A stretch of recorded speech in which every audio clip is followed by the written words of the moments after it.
Hello, everyone out there. Do not adjust your sets. This really is not Jordan Parhar. This is no smoke. This is no joke. This is the real deal, Holyfield.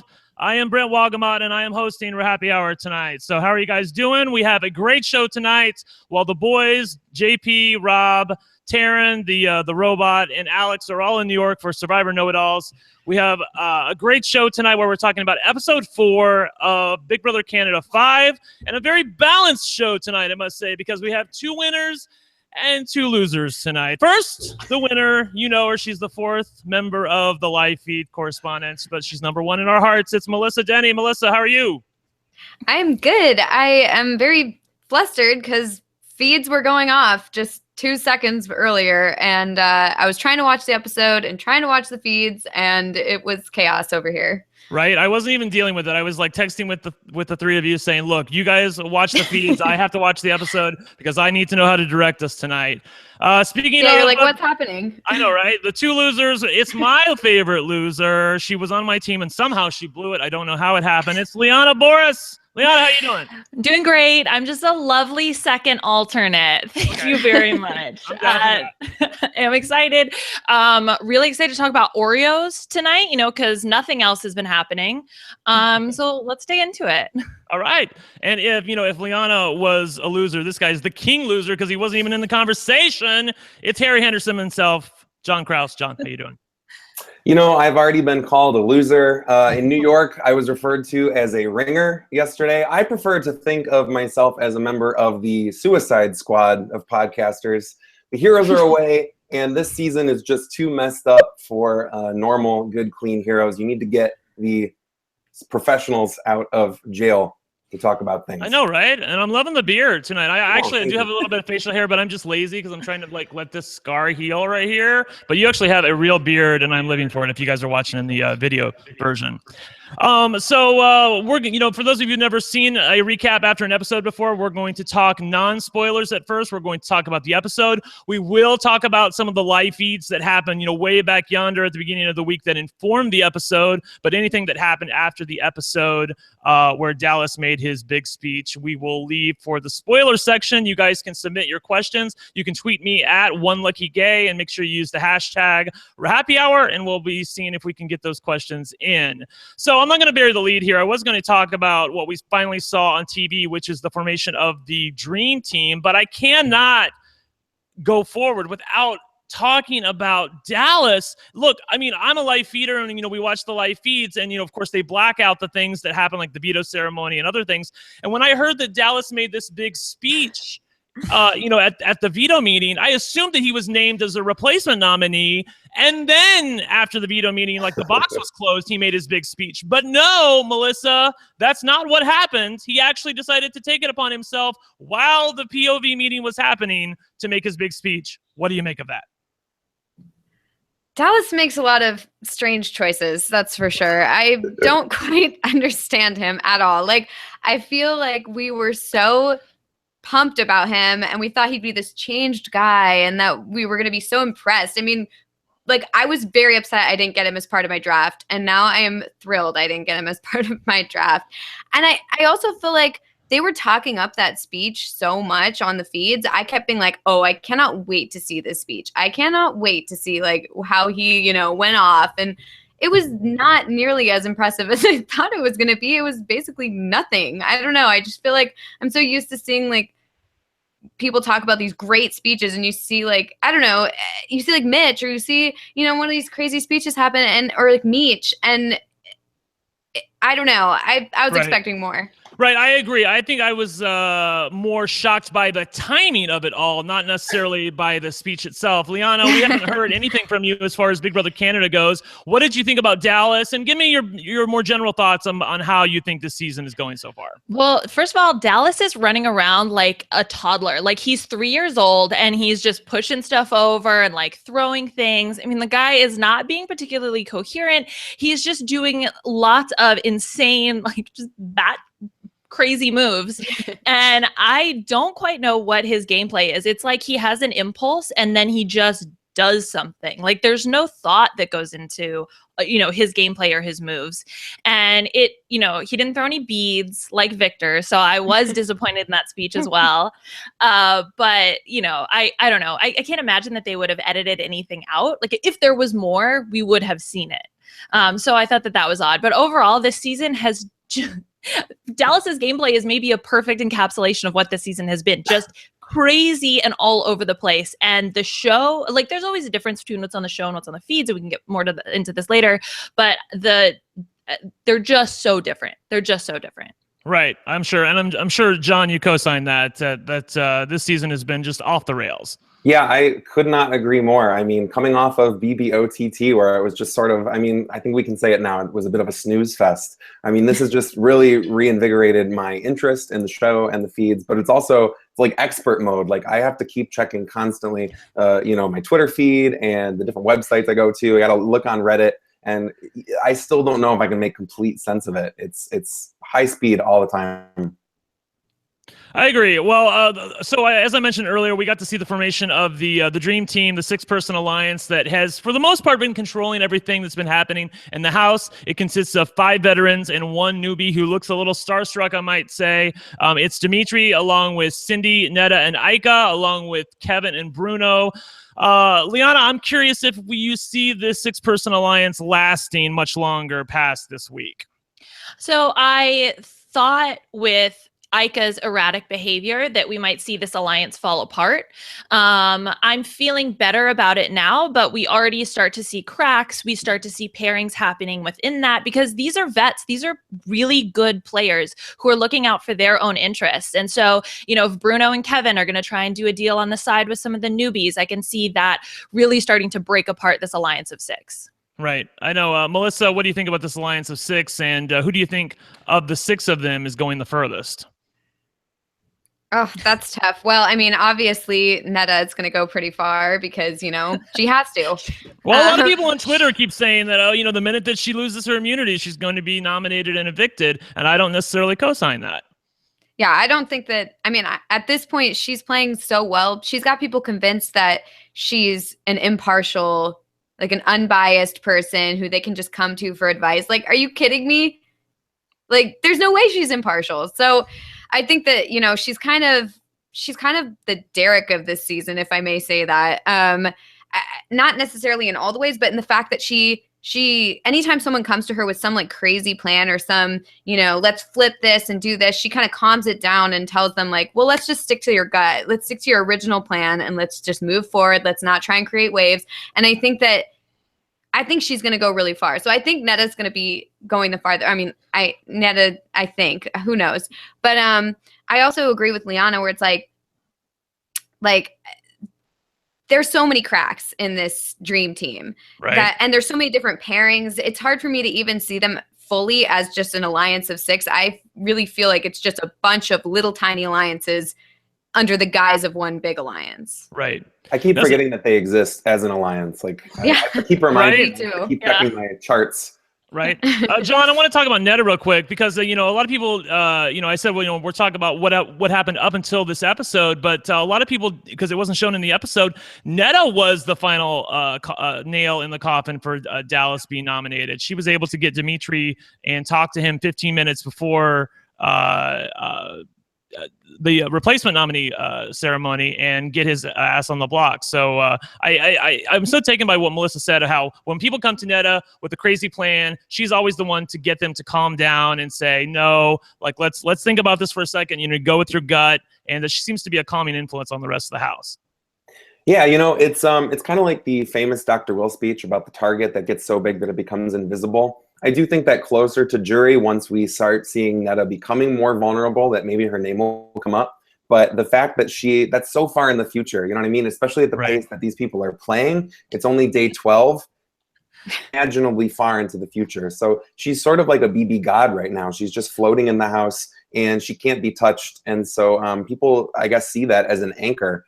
Because why would she have any reason to lie? Why would she have any reason to deceive? Because there's this perception that she doesn't necessarily have a direct impact into the game. Obviously, we know that that's not true, but that's, I think, the perception. Well, yeah, that's actually really interesting, the position that this twist, which is the just we're going to try and save a vet twist that BB Can didn't even try to put a thin veil over at all.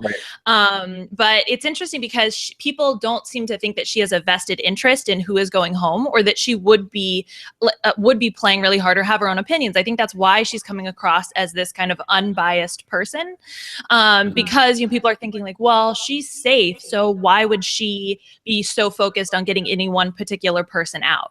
And then also it's interesting because if there's somebody who says that they're coming after her, she doesn't have to get rid of them right away. As long as she can get rid of them before jury or wait for things to change, she doesn't have to act impulsively. And I think that that's helping with her being a calming presence in the season.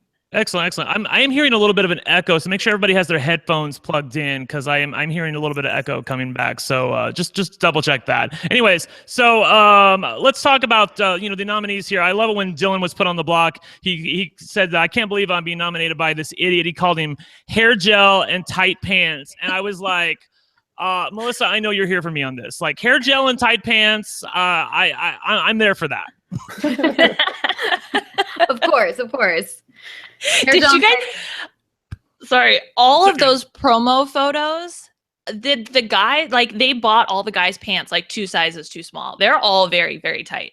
Right. I retweeted a picture, actually. Ika and Cass, I think, walked into Dimitri's. By the way, I have been confirmed. It's dumb eat trees. Like, he was wearing the shirt, and my dumbass didn't even see it. It's Dimitri's with a Z or an S or whatever you want to say on the end of it. He has an amazing body. Let's just call it like that. But anyways, amazing HOH package. I know, right? Totally. So Dylan was not thrilled. I will say that I wasn't loving. I had said something positive about Emily on a Periscope that I did a couple days ago, but watching her on parts of this episode, I saw a couple things that I didn't like. She does tend to threaten people a little bit, and I wasn't living for that. John, what do you think of Emily's gameplay so far? Yeah, I mean, every time we get a season where there's returnees and vets together, newbies and returnees together, which is happening basically every time now. We all go through this phase where we hate all of the newbies, and we're like, oh my God, these people are gonna just get steamrolled. And then inevitably we start to learn a little bit about the newbies, and we start to find that we like some of them. And I don't know if Emily is one of those people. Dimitri's is learning how to play the game. He's found his, I don't know if it's a winning game, but he's found his way into that 6. Jackie has a lot more game than I thought she did. And, for what it's worth, I think even Dre and William kind of have a thing going on. Right. But Emily is just kind of, she's a little bit abrasive. I think that I would enjoy hanging out with her in real life, but she's rubbing kind of everyone the wrong way at all of the wrong times. I agree. Go ahead. It was a little bit like being threatened by a puppy. Yeah. Yeah, you have no power. You could be evicted this week, and you're threatening people. Not a good look. So we have this POV competition, but before Big Brother Canada does something interesting and decides to hold sort of a mini competition beforehand and give somebody an advantage. Melissa, what did you think of this Oreo thing that they did? I thought that was so bizarre. I mean, wasn't it though? First of all, I just thought that, first of all, it was a total waste of time. There was so much going on with the feeds that they could have included so much more in it.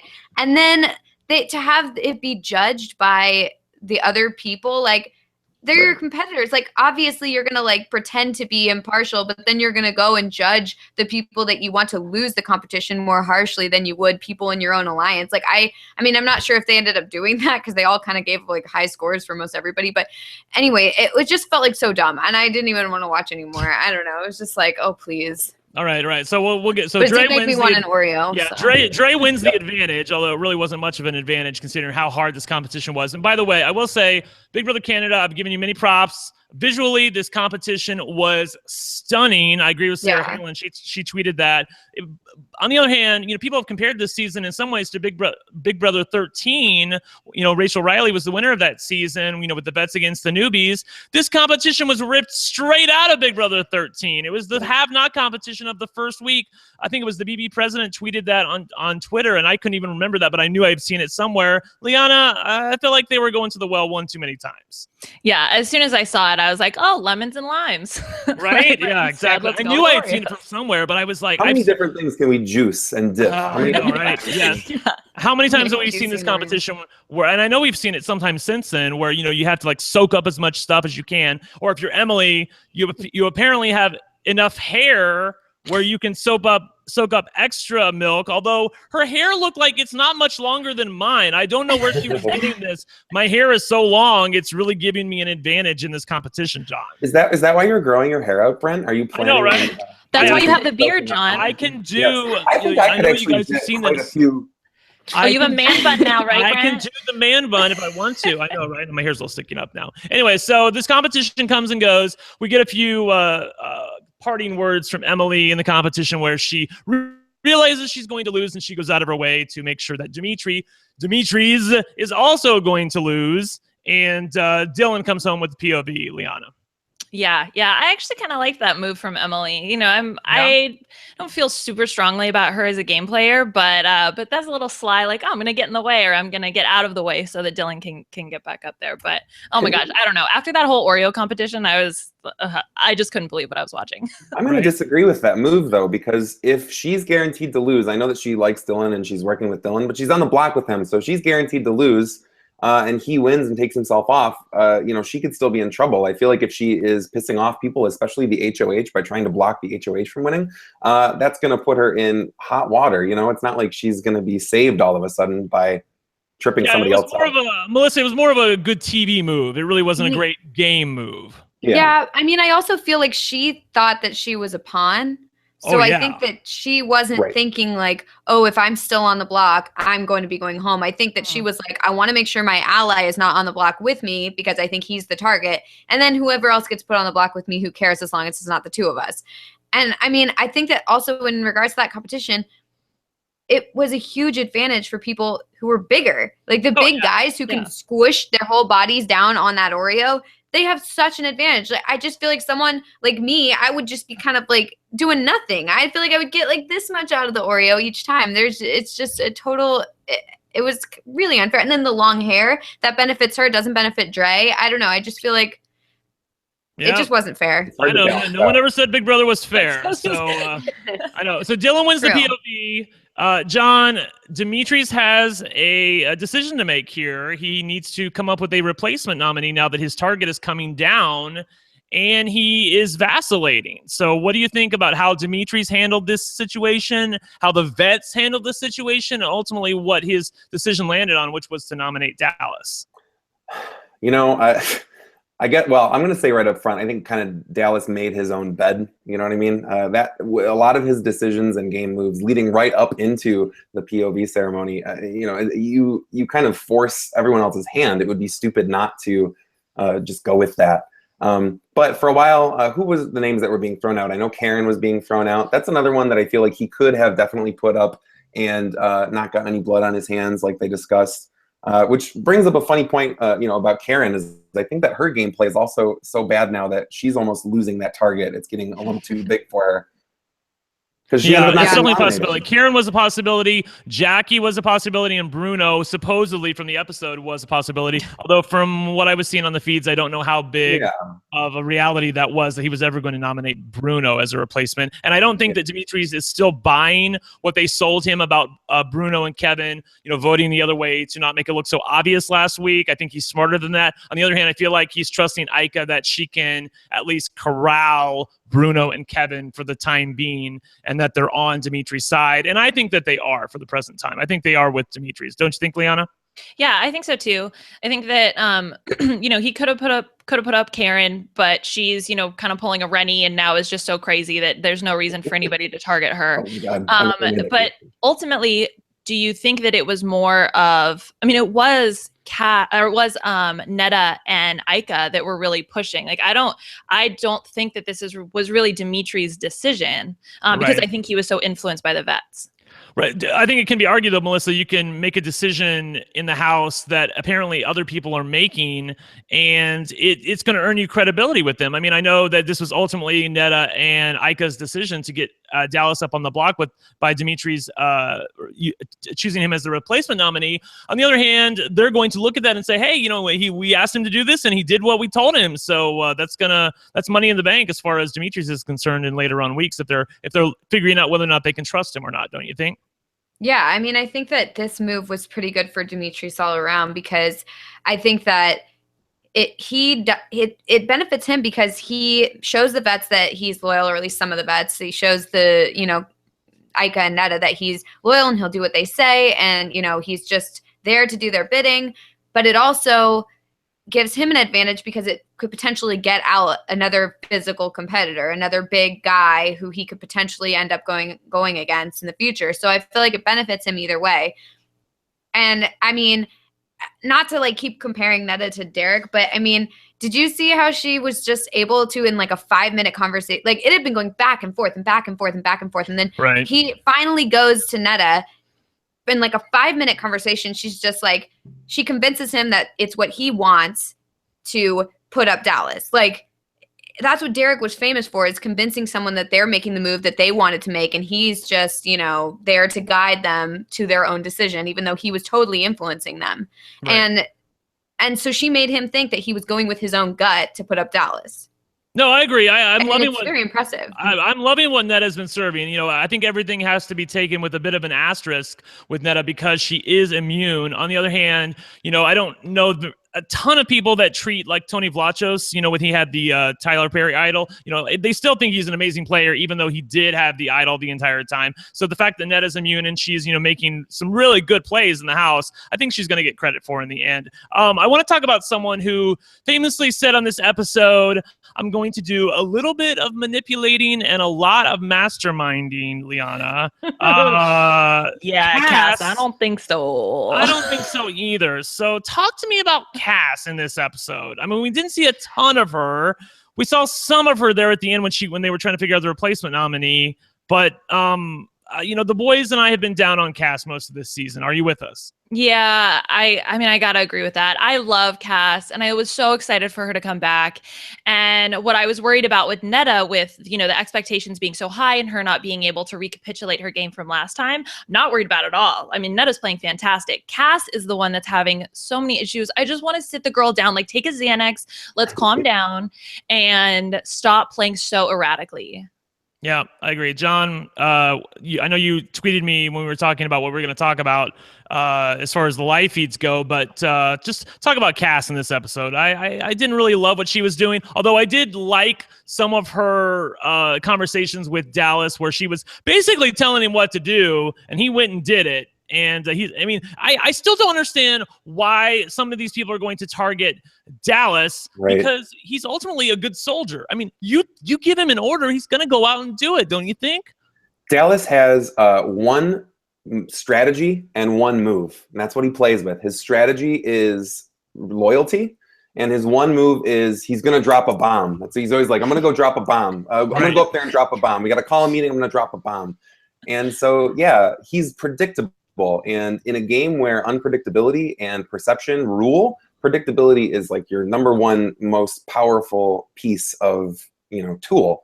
So, I like that Cassandra feels that she can and should use him. I like that instinct, but unfortunately in Cassandra's case, she only has one speed that she plays, and that is full tilt, 100%. She's never not playing, and so she can't just take enough of a good thing. You know what I mean? Yeah, she could have just let nominations lie. Again, I think that if they had put up Karen next to M, I don't think that would have hurt Cass's game at all. And then she still would have had Dallas in the house. And, based on the end of this episode, I think Dallas is a pretty good pick to be the one going. And it's almost Cass's, meddling that has led to that in a lot of ways. But I thought it was also interesting, the edit, like what we actually saw in the edit of the show tonight versus what was happening on the feeds, because it seemed like the show was trying to give credit to Cass, even though ultimately, it wasn't Bruno that ended up going up on the block, but it never felt like Cass didn't get her way. It still seemed like, she was the one that was doing all of this manipulation, and she's the one who's kind of in like running some of this stuff. So I thought that was an odd choice. Yeah, Melissa, we've made jokes on the podcast that, Cass is in love with herself and she's buying her own hype. I also feel like the editors are kind of buying her own hype a little bit too, don't you think? Yeah, or at least they're trying to sell us on it. I don't know, but a lot of it was like making it seem like Cass was totally in control of what was going on, and that she was, she had all her little puppets out there doing her bidding, but in reality, it was just flip-flopping back and forth, like going against her alliance, going for a new alliance, creating a new alliance, starting, it was just crazy. And I think that, I think that she's definitely buying into her own hype. She thinks that she's this amazing strategist. And I think it has to do with all the Twitter people being like, yes, queen, you're amazing. You're the best. And really, she's just not. I don't know. It's crazy it's great to watch though. Love it. Great to watch. A lot of fun. All right, so we're going to segue into the live feeds right now. For those of you who do not want to know any spoilers about what happened after the Monday veto replacement ceremony, you can join us tomorrow after the episode. Melissa and I will be joined by Pooya from the So You Think You Can podcast contest. It's a So You Think You Can podcast week on RHAP as a podcast while the boys are away in New York. But it's spoiler time, and this is where we're going to put the spoiler jingle. Okay, so we're back. Spoilers. I know, right? That jingle. I like listening. I don't know. Well, I don't have the soundboard, people. So, I can only do so much. Sing it for us or something? I could sing it, but I think they might add it in post. I don't know. But so Melissa, many things have happened. This is Wednesday night. I know we were talking on Twitter that it feels like you've seen a month's worth of feeds, and it's only been the feeds have been on for less than a week at this point. Yeah, 6 days. Yeah. So what's going on with Dallas? Does he have a prayer to stay in the house, and or is Emily under some hot water? I feel like Dallas had a chance, like a slim chance, up until right in the middle of the episode, like up until 5 minutes ago, when he decided to call a fake house meeting under the guise under the guise of Big Brother calling it. And he had a little Big Brother card. I guess he had held onto it from the veto competition or some competition. And he comes out and he's like, everybody gather in the living room. Big Brother has an announcement. And he like pretends to read off this card. And he's like stuttering over the cards. So it's clear that he's not reading something prepared. It's clear that he's making it up on the fly. And he basically says Big Brother has no tolerance for threats or intimidation. And Emily has been doing just that. And everyone's like, okay, this is like, there was a bunch of eye rolls and groans. And it was kind of like, okay, clearly this isn't like a Big Brother kind of thing. This is you. And they were like, are you serious? Are you serious? He's like, I'm absolutely serious. She's been threatening Dre and William and trying to get their votes. And she's been bullying them. And of course, the house was totally upset by this and was like, what are you doing? You're an idiot. Why did you do this? So Dre and William are upset. Jackie's upset because she told him not to do it. Emily's upset because she's being called out. Everyone's upset because they're being called to a fake house meeting and they thought that there'd be something fun at the end of it, but there wasn't because it was fake. And it was just a total disaster. And it ended with everybody talking, saying, Dallas is gone, right? Oh, yeah. Oh my gosh! So yeah, like it's gonna be unanimous vote. This is so funny because like I knew I was hosting the show tonight, so there was no way I could watch the live feeds and watch the show tonight. So I said, you guys watch the live feeds and tell me if anything happens. John told me in our little Twitter group that Dallas came out and wrote this card, but I didn't really understand what was happening. I thought I didn't get it, but now I get it after Melissa explained it to me, and I'm like, oh my God, I can't believe he did that. So they thought it was like a task. They thought they were going to get something fun, and instead it's Dallas making a game move with dropping yet another bomb, John. Mm-hmm. Yes. I think he actually, and I don't know because I missed the very beginning, but I think he actually had gone into the diary room and then come back out. So it looked like he had been given the card. That's so great. Yeah. I really do like the instinct. I mean, it's a terrible move, but I like the instinct where he's like, oh, I'm going to try to spin this as if it's like Big Brother is mad, like the entire, God is mad at Emily. I like that instinct. It was funny because right after he started, the feeds cut for a second, and when it came back, the card had been taken away. So I think that he got in trouble with Big Brother for lying about production. Yeah, using production as a strategy is not allowed in Big Brother. Anyone who has watched any number of seasons, they always know that the house meeting is a guaranteed, NASCAR style car wreck explosion, with the exception of the one famous one that worked, with Dan. But every other one is pretty much this guaranteed car crash. But I would say that this one was like a false start. It was like they hadn't even hit, go yet. And Dallas's car like exploded because he barely got 8 words out. He got in trouble. And then like everyone was like, hey, this is BS, right? And he was like, yeah. And then everyone just got up and walked away. And Oh then my he went God. around apologizing. He went around Started apologizing to everyone. everybody. Oh, it was so embarrassing. I got secondhand embarrassment. My just heart, watching it, yeah. because he was like, you know what? I'm sorry. Just send me home. Just send me home. And it was like, oh yeah, he just Oh my gave He God. lights up a cigarette. He lights up a cigarette in the hot tub room, and he's just like, "Oh, that was a bad move." Oh my God. You know, it's like Liana, it's like the reverse Dan Giesling. Like you come up with a brilliant move, but no, it's not really at all. I was gonna say, like, this is Dallas's funeral, but not in a Dan way. Like, this is But he's very actually dead. Devin-esque, He's like, just dead. going crazy. Oh. Well, and this doesn't even begin to, you know, for those of you who don't watch the live feeds, I mean, I know it's, you know, we're talking about this and Dallas made a dumb move and maybe, you know, 12-0 tomorrow. Maybe, I don't know. Who knows? Anything can happen in the Big Brother Canada house. But all this week, it's been going back and forth. Now, more times than not, Dallas has been the one going home. I don't know that there's ever been a solid time where Emily was definitely going home this week. But it's been up in the air, and I feel like there were moments. Like let me put it to you this way: if Liana, Dallas does go home tomorrow, why did he go home? Because Taryn Armstrong was on this very podcast saying that Dallas was positioned well to do great in this game, and even threw shade at me in a podcast yesterday saying that don't let Brent say that Dallas wasn't positioned well. And I'm here to tell you that you can't be positioned well if you're an idiot. I mean, if you're the piece on the game board that's a freaking idiot, you can't by definition be positioned well. What say you? Yeah, no, exactly. It's like, okay, yeah, he's a piece on the chessboard, but he's like the Monopoly thimble and like doesn't have a move and like can't do anything. So it doesn't matter where you put him on the game board. Like he's not going to be able to play well. And I think there was this assumption that he might come in as a different player, but you know, when players, there's not enough distance, I think, from his season. And I think this is something that him and Cass are both suffering from. He's just going in with the exact same strategy and just doing these erratic, crazy moves. I mean, if he could be a different player, he could do well, but he fundamentally is just is just great. an AB kind of player, and he's going to see himself out of here as far as I'm concerned. Because look, I was thinking about this yesterday, like Neda and Ika, they're in the house together. They trust each other. They've known each other outside of the house. They've been away from Big Brother for 3 freaking years. Okay, Dallas and Cass were at the Big Brother Canada 4 reunion 10 flipping months ago. That's how little time they have had to look back on their games. So I really do think, you know, the only thing that Dallas has learned is, you know, I talked about this on my Periscope, that he went to the HOH. He wasn't too proud to beg. He went up there, you know, last year he wouldn't do it with the gummy bears when Tim had the gummy bears, and ultimately ended up being the undoing for Dallas. This year he went right up to him and said, you know, please don't put me on the block. I'll do anything. I'll keep you safe. And ultimately he wasn't nominated initially. So I'll give him credit for at least learning a little bit, but it seems like far too little too late, John.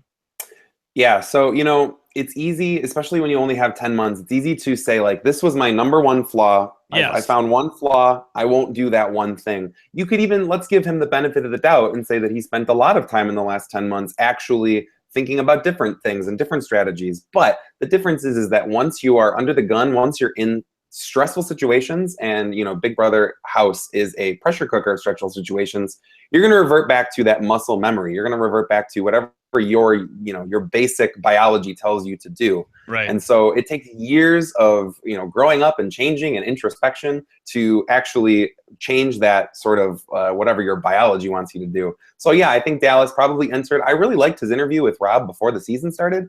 But yeah, the second that, you know, there was actually some heat on him, he was just like, oh, gotta go drop a bomb.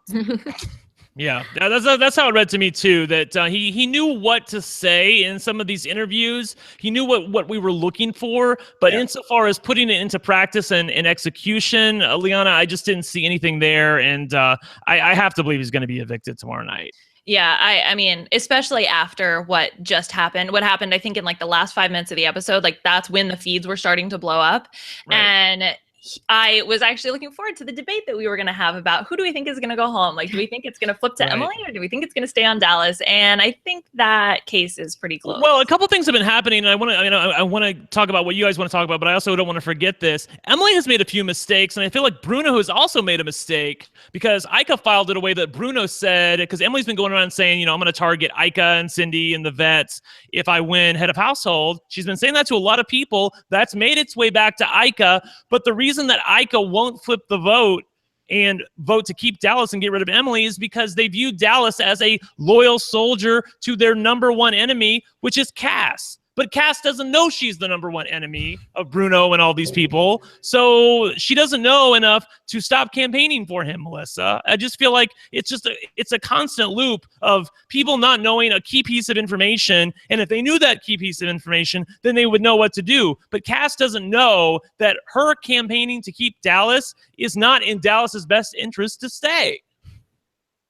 It's been back and forth this entire time, and not even back and forth. It's just been, you're right. It's just been all around like this. I honestly have been so confused, and I'll watch one camera basically, and I'll be like, oh, Emily's going home for sure. Done deal. Then I'll switch cams and I'll see two other people talking, and I'll be like, oh, well, you know what? Dallas is going home for sure. And it can be literally during the same exact time, but everybody's saying different things. Everybody's saying, I have almost all the votes. I just need 3 more, or whatever they're saying. And I feel like I was pretty impressed with Emily in the beginning of her campaign when she was talking about how she was going to have Dylan say that Dallas and him had planned this blow up, yes, and that they were still friends. And she told Dylan, like, hang around Dallas. Don't let Dallas show that he's like angry with you or anything. Just pretend like you guys are buddies. I was kind of impressed with what she was doing. And I feel like when she originally talked with Kevin and she was telling him, I wouldn't target you. I've heard that, it was just, I was pretty impressed. And I was like, okay, maybe this girl could go far. And then she starts doing the threatening thing, and she starts going aggressively at Cass this morning or this afternoon. And it was just like, none of it was good.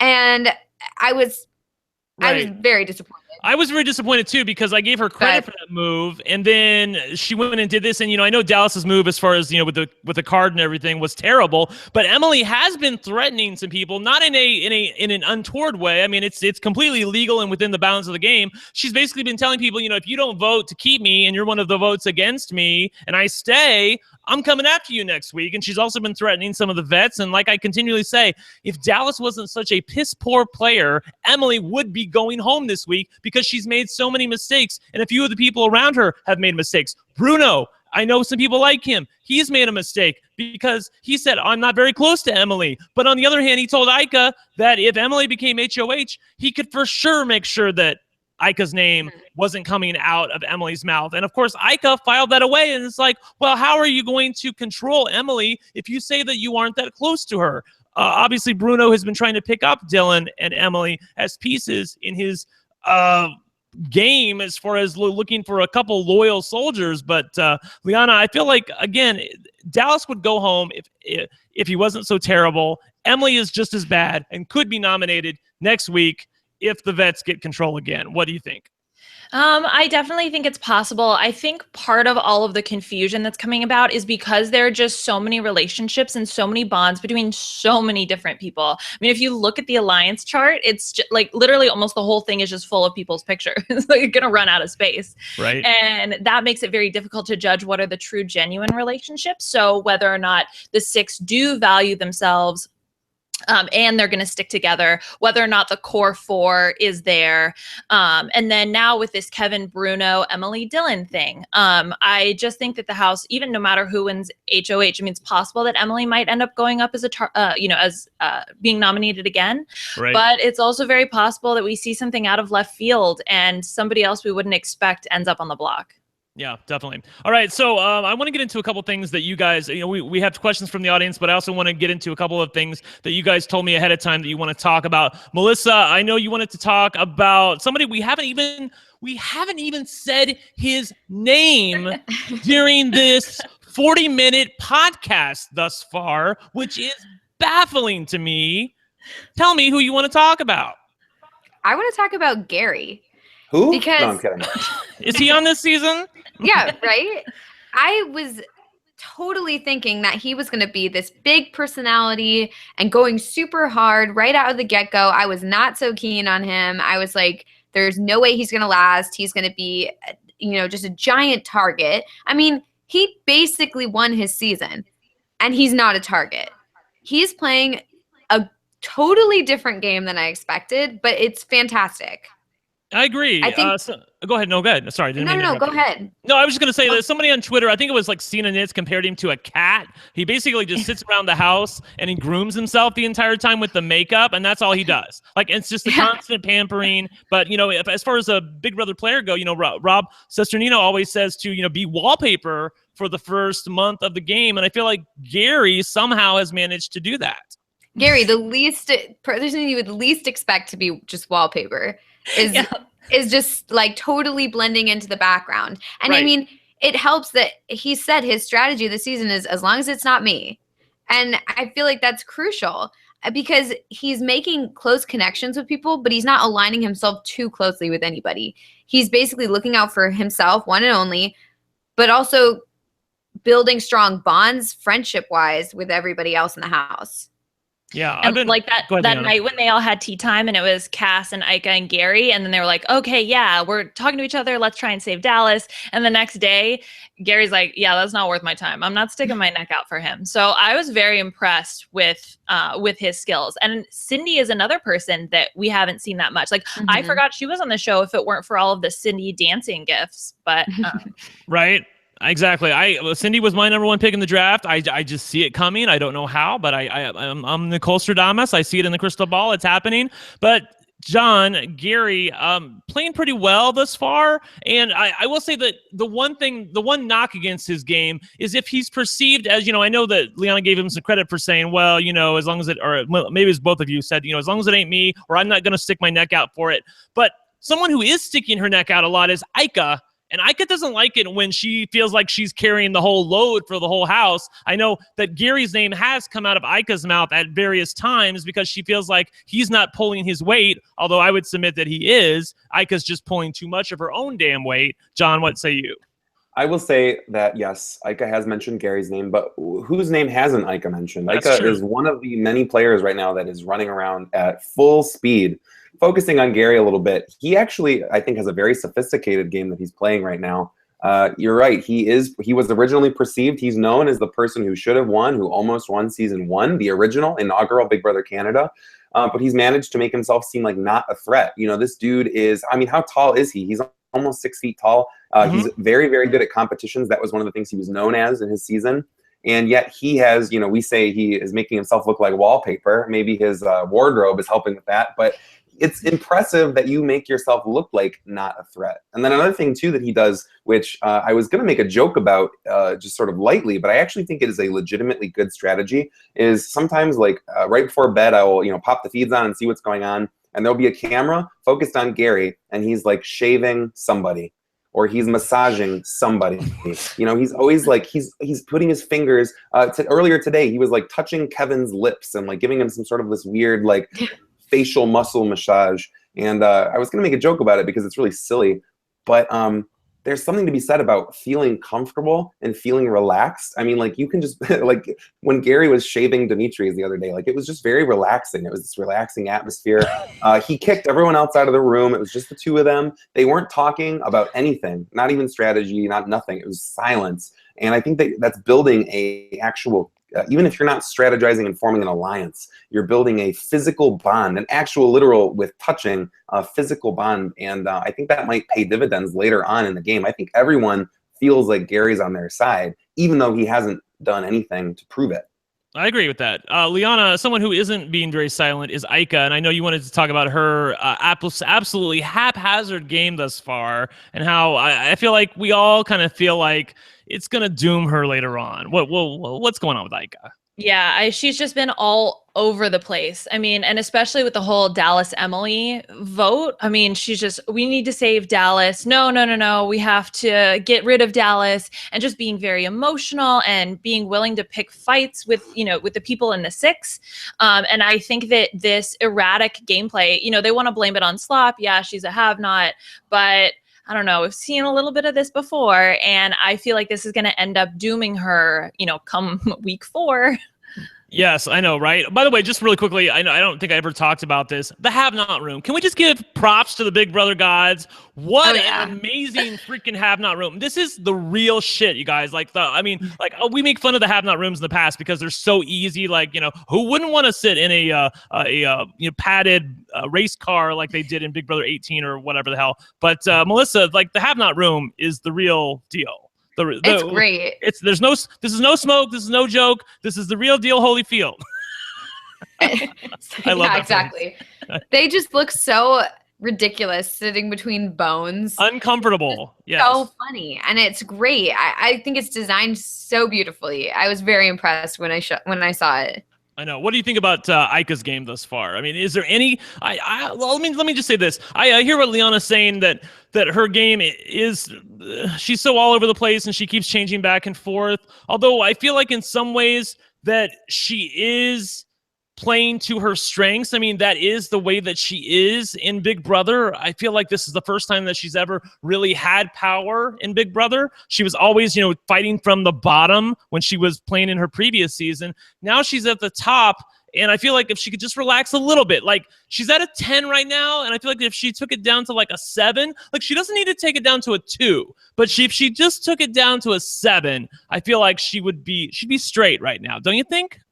Yeah, I mean, I think that I love watching what she's doing. And I think that, yeah, if she just toned it down a little bit, she'd be so good because she's making so many connections with people in the house. She's making so many strong bonds. I mean, you see that like all the conversations that she has with people, they end with people being like, oh my God, Ika, I love you. Or like they're laughing together, or, having a great time, or they're like gossiping and bonding. And she's doing so great in that respect. But the problem is she's doing that with everybody. So then it ends up being, when's she going to be found out? And I think it's really impressive that she hasn't been found out yet. Because a lot of the times when people are playing everybody and they're telling different things to each person, they get found out immediately. And I thought that it was so great when she was with Cass, or Cass had told her, we need to go talk to Demetres. And so she didn't want to talk to him because it was going to be what Cass wants. So she's like, okay, yeah, we'll go talk to him. But I have a stronger bond, so you leave the room after 10 minutes and stay out for 10 minutes and then come back in. So they go up there, Cass gives her spiel, Cass leaves and says, I'll let you two talk, I'll be right back. And when she leaves, Ika's like, I'm so sorry, Demetres, Cass wanted to do this. We'll just sit here and hang out until she gets back. It was just like great that she was able to pull that off somehow. I don't know, it's great to watch. Right. I always feel like you have to be who you are in Big Brother. Like you can't be something that you're not. And at this point, I feel like that Ika, for all of her faults, she is being who she is. So I feel like that's the game she needs to play. And if she just, maybe toned it down a little bit, she would go far. John, I know you wanted to talk about Bruno and Kevin. So what say you about them? Because you got something to say about them that I don't necessarily agree with. Real quick before we jump to them is I wanted to say that I think Ika and Cassandra are playing a very similar game right now. And so like Melissa said, why hasn't Ika been caught yet? Why isn't she in the fire? And I think it's because Cassandra's in front of her. They're both doing a very similar thing. And I think Ika is just slightly better at it. And so once Cassandra's gone, which is funny because Ika keeps saying Cassandra's the devil, she's the devil. But I think once Cassandra goes, then Ika will be the next most obvious. I just want to ask you, do you think that Cassandra will be eliminated soon? Because I don't really think she will be. I think it's a 50-50. I think it depends on who wins HOH this coming week and, how that shakes out. I could see it being next week or, not till jury. Right. I know that people are threatened by Cass in some ways, but she's utterly terrible in the competitions. And, I just don't know why. Are you really going to use your HOH to get her out? I mean, I guess, maybe she can. I know that they have been concerned about her rallying up the newbies and, maybe her social game is good enough to be seen as a viable threat. But I still question whether or not, when you actually have the power in your hand, are you really going to use it to get rid of Cass? Maybe not. And there's one more thing I want to talk to you guys about before you talk about Bruno and Kevin. This was brought up earlier in the episode about, we need to have vets in jury. I know Netta was talking about that earlier. That, does she need to have vets in jury in order for a vet to win? They're possibly going to evict Dallas tomorrow night. Do you guys think that's a good move for the vets? Because I don't think it is. I feel like they need to have the vets in the jury, or at least a majority of vets in jury, in order to make sure that a vet wins. What do you guys think? Anybody? Yeah, no, I think that if you have a vet sitting next to a newbie at the end, and then the jury is predominantly newbies, I do think that there might be an urge for the newbies to vote for the, for the new player. Then they wouldn't want to reward the money to the jury or to the returning player. I do think, though, that they are not seeing past Cassandra and Dallas being a pair. And I think this is why it goes back to maybe Cassandra isn't in hot water because Dallas is her foot soldier. We've seen Cassandra going around saying, I need to find somebody who can win competitions for me because she knows that she can't win competition. I mean, we saw her kick that soccer ball. So she needs Dallas. But then once Dallas is gone, she doesn't really have her claws in anybody else. And so I think that they're just thinking about that. They're not really putting in the context of we need all of the vets on the jury. Okay. Cool beans. All right. John, off you go with Kevin and Bruno. Oh, well, I just wanted to talk about, and I don't necessarily think that they are like perfectly, in 100% safety mode, but Right. I think that coming out of last week, we didn't see the first week on the feeds. We're still just kind of picking up those pieces. But, one of the first things that we saw after was the eviction, and they were on the wrong side of the vote. And, shortly after that, their names were getting tossed around a lot. They had to bring up the fact that like, oh, no, we did that so that we wouldn't look like we were in a bad place. And I just think that the way that they have kind of scrambled and moved, and I think they've repositioned themselves in a good place. We were talking about the 6-person alliance and how it is full of cracks, but at least for the time being, I think that there's reason for them to stay cohesive and together because of the Dallases, because of the Cassandras, because of the duo of Dylan and Emily. So I think that they have reingratiated themselves really well, and I think that which is something I had wanted to talk Cool. about. But I know you're agree. No, I disagree with agree. Liana, I think that Bruno and Kevin have played well. I do think that there's a possibility that Bruno could be nominated if Cass or Jackie or the French connection of Dre and William get HOH. And Kevin, I feel like, will not be nominated unless Bruno is nominated. If Bruno's nominated, I feel like Kevin's going up as the pawn, quote unquote. I can't believe Kevin would be a pawn.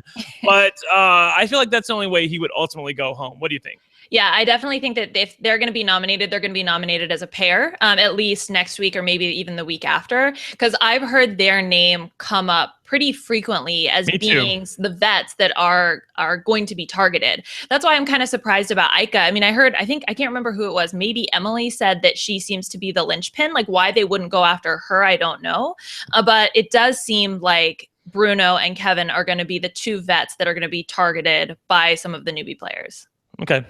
Cool beans. All right, so we're going to start taking your questions. If you want to submit a few questions, I don't know how many we can get through, but we'll try to get through as many as we can. You can always tweet me at hashtag RHAPpy, and we're on to the first question here. It's from Stephen H., who says, so why does everybody in the house hate Dylan? Melissa, why does everybody in the house hate Dylan? Well, I hate watching the feeds when he's on it because of his breathing.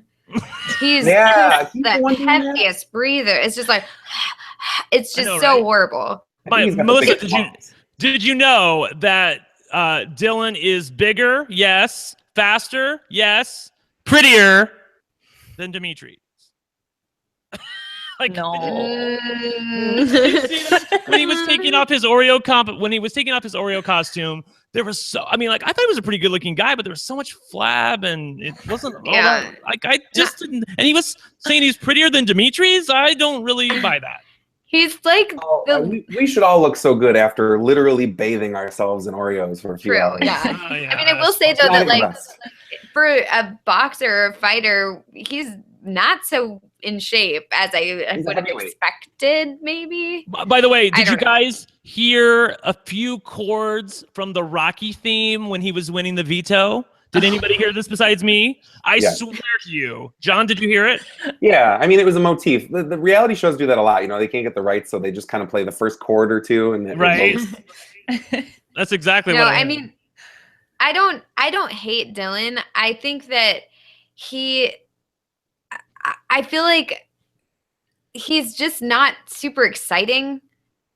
So at least for me, I'm not excited to watch him. The people in the house, I don't quite understand why they hate him. I don't think he does anything that's like so hateable. So, I mean, it kind of People just pick someone to hate. Yeah, I agree. Everyone's always looking for somebody else to be on the block. They want to have somebody else's name out there floating around. I feel like, he's such a big guy, and he's also socially a little bit awkward. You saw that he wouldn't even go talk to Demetri's when Demetri's one head of household, and he was like, I don't want to go up there like some bitch and talk to him and beg him to not put me on the block. I mean, dude, that's Big Brother 101. You got to get your butt up there. All right. Next question from Megan. Liana, you can tackle this one. Was Dallas's house meeting bad, terrible, or horrific? and my question to this question is, which one? Where's the dumpster fire option? All of the above. All of the above. Yeah, exactly. I don't know exactly what he thought was going to come out of this. So I guess I'm still confused. I mean, he's already picked so many fights, so many just awkward fights with Dylan. And now he's going to go try and throw Emily under the bus. Like, bro, this isn't working for you. Just stop. Right. I feel like he going into that house meeting, and although I didn't see it, but I'm just, I'm trying to read his mind. I feel like he thinks that it's a done deal that he's going home, even though it really wasn't. I feel like he thinks it was like 13 or 12-0 for him to go home. And then by throwing this bomb out there with the house meeting and the fake house meeting with the Big Brother card and all that, I feel like he thinks that maybe he can switch some votes. But in reality, it was probably more like 9-3 or 8-4 going into that fake house meeting. And now all he's done is solidify it as a unanimous vote. I mean, I just can't see any positives. All right, we got a question from Pooya. It's going to be here tomorrow. Who would the panel hate to see go out pre-jury that may break their heart? Like his broke tonight.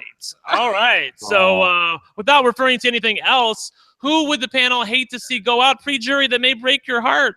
John? First of all, hands across America, from us to you in Canada, Pooya. We're all feeling you. But anyway, I would think that, we were talking earlier about Cassandra, and she's really kind of sowing her own demise here. And I think that you could read it in the tea leaves that she would go soon after Dallas. And I, for one, as a lover of the drama and the stuff that she brings to the table, I would really be upset if she went pre-jury, especially because, too, if she goes early in the jury, then we'll get all of the fun jury packages with her. Cool. I think I would be disappointed, and I never thought I would say this, but if Gary goes... Going into the season, I was not going to be, I wasn't a huge fan of Gary, but I think that he's putting in the work, he's playing well, and I want to see that rewarded. Not that I necessarily think that, he was my preseason fave. Like, obviously I would have said Netta before, and maybe Cass, but I think just based on what I've seen so far in this season, I would have to go with Gary. Yeah, Melissa, I think that it was Alex Kidwell on our, when we were picking people to possibly come back for an All-Stars, Alex said to us about Gary that he's someone who's worth the squeeze. And I agree that he's worth the squeeze, but it's not in the way that Alex thought he would be. Like, I think Alex thought that Gary would be worth the squeeze insofar as like the stuff that Dallas is doing, like, drama, loud and demanding attention and that sort of thing. And Gary does a little bit of that, but really, I think Alex and Taryn could appreciate this from a strategic standpoint, that Gary is serving what, real purists of the game love, and that he's playing a really solid game right now. Yeah, I mean, if I had known that this was going to be the Gary we were going to get, he would have been like way at the top of my draft pick list. I mean, to think about it, he almost wasn't picked. It's just crazy to think that we almost didn't pick him, and now look at the game he's playing. Right. Famously, when we did our draft, it was between him and William, and JP had the last and final pick, and somebody was not going to be picked, and he picked Gary and left William on the table for the audience to have. And I was making fun of him. I'm like, there's no way that pick's going anywhere. Gary could never win a jury vote. And then, because that was the question. That was the question I asked JP, was like, can he win a jury vote? And I thought, in no universe could he win a jury vote. And now I totally think he can. Yeah, and I mean, William as well. He's playing a good game, and we didn't pick him at all. So it's crazy to see how, like, your first impressions of people or like the initial interviews can be totally different than how they are in the house. I mean, look at Dallas. So yeah, well, and that happened last year with Natalie. You know, all three of us picked Natalie to go home. I think all three of us picked Natalie to go home first. We were for sure she was going to be the first one out, and I famously picked Jose as a winner after his interview because I loved him so much, and you saw how that happened. All right, Julia has a question. Has a dumber, more desperate move ever been more poorly received / delivered than that of Dallas's speech tonight at the fake house meeting? John, has there ever been, I'm trying to think, and I know I'm putting you on the spot, but has there ever been something so utterly terrible that it was just so bad to make everybody in the house instantly vote against you? I'm really struggling to think of anything. I can think of a lot of events that were kind of poorly received or were maybe bad, especially like going back into season 8. A lot of the stuff that Evil Dick did was pretty evil, you know what I mean? But the audience loved it when it happened, and it didn't end up hurting him in the house. So I don't think that really fits the criteria. There was a moment in Big Brother 15 that I don't know how the rest of the fan base reacted, but it was when Jeremy, third in Big Brother 15, like he was on the block. I think maybe he had gotten backdoored or something, but right. he gave a speech where he got like really, really aggressive and angry, and he started saying how he was like an Indian chief, and he started like, doing a very offensive like whooping thing, and like he got into everyone's face, and that I think rubbed everyone inside and outside the house the wrong way. I think that happened before all of the other sort of controversial things happened in Big Brother 15. So that was just like a harbinger of you brought up Big Brother 15. I thought you were going to go to Helen Was Pushed. And I was like, girl, I'm not having it tonight. Like, I've already been there. All right. Ashley Bedazzle has a question. Melissa, you were talking about this earlier. How unfair was the Oreo advantage? It seems impossible for the house guests to be unbiased. So So she's talking about the initial pre-competition where Gary was basically giving everybody 3s unless it was a veteran, and then he gave him a 9 or a 10. So yeah, I don't. Yeah, we weren't totally living unfair for it. Yeah, no, just terrible. There's no way for the house guests to be unbiased when they're hoping that one person's going to win and hoping that one person's going to lose. There's no way they're going to be like, well, let me put that aside and just judge them purely on their Oreo dunking. Like it just. Yeah, and the way they edited it, I thought for sure Netta was going to win because she dunked an Oreo from an entirely different room. I thought that they were going to give it to her.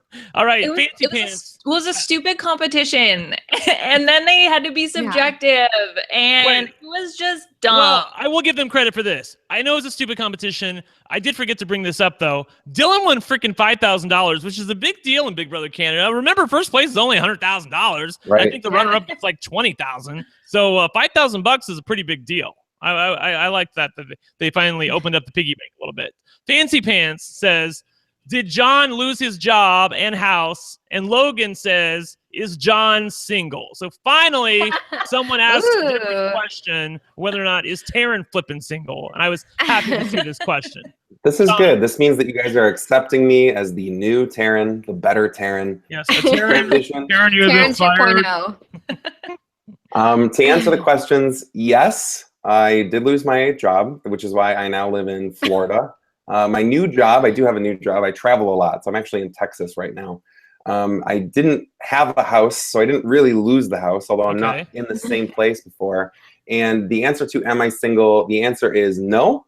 But I've always said when I try out for Big Brother that if I got into the house, I would do I would showmance with somebody if I needed to get to the end. So depends on how much money you're offering me. All right, cool. I like that. PL Mercier has a question who says, who's playing the best game right now? It seems like everyone is walking on eggshells. I don't necessarily think everyone is walking on eggshells, Liana, but I do feel like that there may be more people who wanted to keep Dallas prior to his fake house meeting tonight than were like evident initially. Like I feel like Ika kind of wanted to keep Dallas. Cass obviously wanted to keep Dallas. There were a few other people that wanted to keep Dallas, and he couldn't see that. But for some reason, they all couldn't get together. I mean, why do you think that they feel like they're walking on eggshells around everybody? Yeah, that's what was interesting was that, I didn't, when the discussion was happening of whether or not they should keep Dallas or not, there were points that were thrown out there from Bruno and Kevin that were and they seem to be the ones that were all about getting him out, that were positive that, yeah, okay, we could keep him. He is a loyal soldier. But I think that everybody was just so terrified, again, of Cass. And so then that's why they ended up going after him. But I think that the reason why people are walking on eggshells is because there's really nothing really, really solid yet. And so people, because there's so many conversations that are going on, everybody's talking kind of about everything. And there's so much information out there that nobody wants to say, oh, no, you know what? I'm having a really hard opinion about this. We need to keep Dallas. Cool. All right. Tracy Burke has a question. Is Dimitri's, not just the vet's, flavor of the week till his HOH reign is over? Melissa, I've seen a lot of people on Twitter saying that Dimitri's is playing the best game of the newbies, and I don't necessarily agree that he's the flavor of the week. I feel like he's in with the vets until the end, or at least until jury. What do you think? Yeah, I kind of think he's in with the vets, not just because he's HOH. I mean, that certainly didn't hurt. But, I mean, I think that, Cindy has a crush on him. I think Ika kind of likes him as well. So Right. I think that he's kind of in with the girls. And he's been hanging out with them. They've been forming bonds. I feel like, and Gary likes him as well. I feel like everybody likes him. And I think that that definitely helps, especially because all the other newbies are kind of causing waves and, making people doubt one another or, whatever. And besides the French connection, but he's just kind of, he's getting in with them. And I think that I think he's kind of in with them to stay. Yeah, I agree. I feel like he's pretty relatable and his social game is pretty good. And he's obviously a gorgeous guy. And I just feel like that there's so many people who want to work with him for variously different reasons. Like I feel like Cindy and Ika want to work with him because they like him and they feel like they can control him by flirting with him. I feel like Bruno and Kevin like him because he's another strong physical threat that's in front of them that they can use as a meat shield. I feel like there are a variety of different people in the house who would like to keep Dimitri's, and he has the kind of personality that is conducive to a long Big Brother game. That's kind of how I see it. What do you think, I'm Liana? kind of getting flashes of Pauly Calafiore a little bit, like he was on the block week 1, and then he ends up working with the vets. Now, they could be, they got to be different people, unless the boy starts crying over like the bugs that are in the house. Although, it's Canada, so it's cold. I don't know if there are bugs there now. But so I think that he could, Pauly was positioned to go really far. And I think that Dimitri is in that similar spot. And if he's a more level-headed social player, which I think he's demonstrated so far, he could go very deep into the game. I kind of see him as Paul. Because I feel like or Corey. Pauly is... or Corey, but the Pauly is the vets, and he sees that that's his ticket to go far is to align himself with the vets and kind of mold himself into like what they want, just like how Paul was like, oh, I'm gonna be like Pauly, and Pauly's gonna be like me, and we're gonna be twins. And I kind of feel like he's taking on that whole vet persona that people are starting to view him as one of the vets. Yeah, I feel like both of them are an apt comparison, and I do feel like Dimitri's is going to go a long ways in this game. Robot Taryn, not the real Taryn, says, do you think Ika will make jury? She is constantly throwing her alliance members under the bus. This cannot last long, John. We've already thrown some shade at Ika's game previously tonight, but can she even make jury at this point? I will, I'll reiterate what I kind of said earlier. I think it depends on when Cass goes. I think that the moment that Cass goes is sort of when Ika is in trouble, because the craziness of Cass's game won't overshadow the craziness of Ika's game.